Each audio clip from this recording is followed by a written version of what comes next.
So he put up his guard in the peekaboo style, protecting the temples. Watch again. Again, fundamentals. Zhang, boom, guards up. This would be like being in the wild and you happen upon a rattlesnake and he starts to rattle. He'd be getting desperate to throw the right.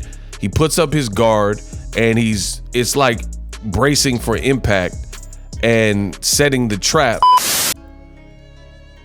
Yo, the reason why Deontay Wilder got knocked out by Zhang.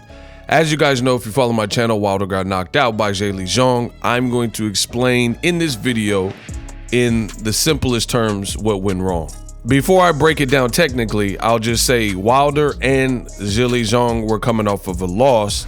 So this was a do or die fight, which kind of made it a weird fight to begin with because neither guy wanted to lose. They both lost to Joseph Parker in their previous fights and outings. And this was a do or die crossroads fight. So stylistically off the bat, Wilder's weighing 214, Zhang's pushing 300, weighing 282, which we knew. Wilder has previously fought bigger people, but being on where he's at in his career, being inactive, and coming off of a loss where he's been fighting a bit different in more recent fights, and we haven't seen the same killer instinct.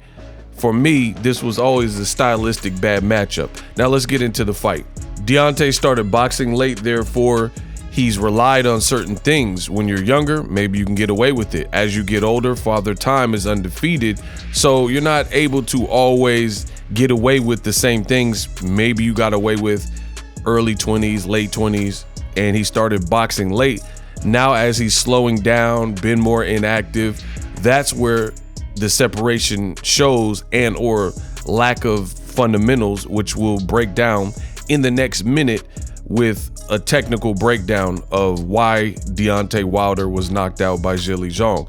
But I want you guys to, if you take nothing else, the basics, fundamentals. Just remember those words, fundamentals. So for Wilder, everybody and their mama knows that Deontay the Bronze Bomber Wilder, he packs a major punch, especially in that right hand. So therefore, your ops are going to be looking for that specific punch. I think Wilder in the first couple rounds, first round, 2, 3, the first 3 rounds, I would say, Wilder hadn't really incorporated the right. He had it cocked, but he wasn't letting it go. Many people believe after the Tyson Fury wars, maybe that had some kind of psychological or physical toll, or it could be both, on Deontay Wilder. And he's just been more hesitant to pull the trigger on letting the right hand go. He's trying to box more, and that's just really not his bag, and that's not what got him as far as it got him. That killer instinct, that innate animal primal instinct is what made Wilder the fierce competitor that we all know with the highlight reel knockouts. So if he's gonna keep the right hand at home a lot more, then you can see how that's gonna be a problem. Plus you're in there with somebody who's a southpaw, pretty durable from what I've seen, fought Joe Joyce twice, stopped him, and I thought he beat Philip Ergovich. Zhang can really fight, he's an Olympian, he's outweighing you, so you needed to get some respect early. I don't think Wilder truly did that in those first 3 rounds. Now, there was an effort that was made where you seen a bit hungrier version of Wilder in round 4, and something looked off with his timing. Could be, again, ring rust, loss of killer instinct, Father Time-ish, but that right hand, he was at least making the attempt in round 4, but he wasn't masking it. He was just letting it go. And then some of the shots were kind of whizzing by, Zhang using some movement. I will give credit to Zhang. He can move well for being as big as he is, kind of like Tyson Fury, right? Enter the 5th and final round. Wilder was having probably his best round, but he got a bit greedy with the right hand and he started trying to shoot it. This is where Wilder got into trouble because, again, like I said, basics, fundamentals, he fell into an old pattern. Right there, you see it. Did you catch it? So this is the mistake number 1 that I seen in the round 5. Wilder is casually and callously walking in the front door with both hands low. which again, if you went to a boxing training or class, they're not going to teach you to do this. Wilder in the past has been able to get away with this, but this is kind of like Roy Jones. You have to be freaky and athletic to get away with this. Boom! Did you catch it? Right there. As Wilder is encroaching and stalking forward, trying to get aggressive, because I told you rounds 4 and 5, he upped the aggression.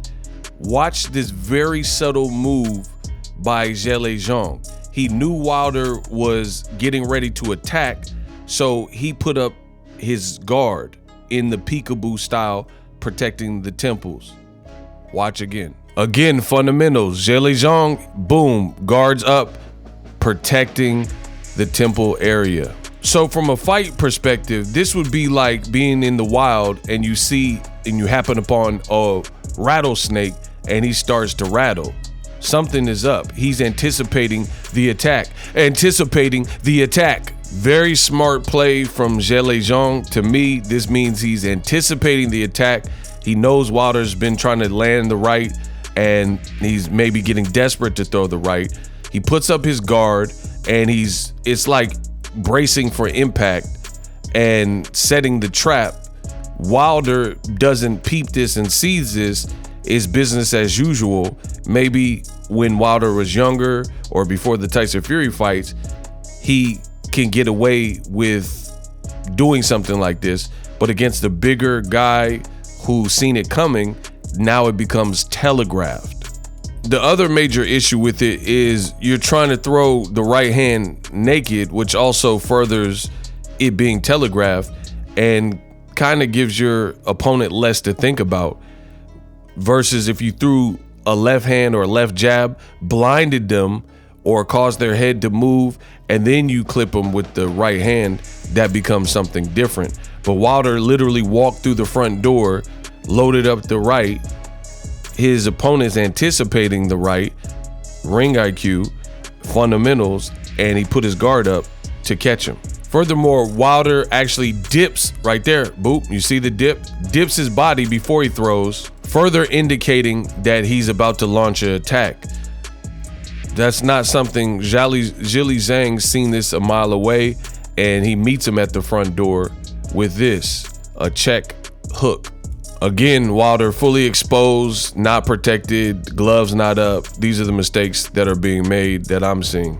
Zhang guard up, feet planted, boom, hook lands. And I will say this, in real time, it happened so quick, credit to Zhang, that it didn't even look like that authoritative of a punch. It didn't look like it had the proper impact on the punch in real time until you slow it back down and see, because it kind of grazed the tip of his nose and it knocked him off center. Now, I will say this, Wilder was kind of falling into the punch, and then he was met with the punch with this 300-pound Chinese dude, feet planted. So even though it only grazed, he had full leverage on it, Zhang, and Wilder was falling into the punch, which probably made it more impactful because he was trying to shoot his shot. And you know what they say in boxing, make sure you guys hit the like button, thumb the video up if you like this breakdown, and subscribe to the channel for more boxing. You know what they say in boxing, the punches you don't see coming are the ones that hurt you the most. So after Wilder gets clipped with this flush hook, Wilder disoriented, spins around, and I don't know if he knows what happened. Maybe he's cobwebby, he's dazed, and he kind of spins around, looks to the ref as if there was a foul that was committed. I don't know what was going on, but he spins around, and this is the other big mistake Wilder made, which shows that, you know, he kind of started boxing late, and he's complaining to the ref or embarrassed, or he's not there. So he goes to pander and complain to the ref, which was a huge mistake. Look at Zhang's face. Again, fair play to Zhang. You see how quick he closes distance on Wilder. He's got the best reaction that he's gotten out of Wilder in the whole fight, so he knew he had his man hurt. And while Wilder is pandering to the referee, look at Zhang's face. Straight shark in the water. Zhang is right behind you, encroaching, knowing he got the reaction that he wanted, and while you're talking, he's punching. Zhang is creeping up like MC8. Remember MC8 in Menace to Society when they was at the burger shop and they went to get back the people that got at Kane's cousin Harold, and MC8 ran up on him like, "Hey, homie, need some help?" Pop, pop, pop. Well, in this situation, Zhang is MC8 creeping on the come up. Ooh, creeping on the come up. We don't want to murder you. And then boom, you're talking, he's punching. Wilder out. There was a lot of pressure on this particular fight. Shout out to Wilder on, he over-delivered in his career, but it looks like he's probably gonna hang him up. Very big rookie mistake that were made. And again, some of these mistakes people have complained about from Wilder, but it didn't matter at that given point because he was undefeated. He had the belief, the self-belief. You know, he says, if you can believe it, you can achieve it, then you shall receive it.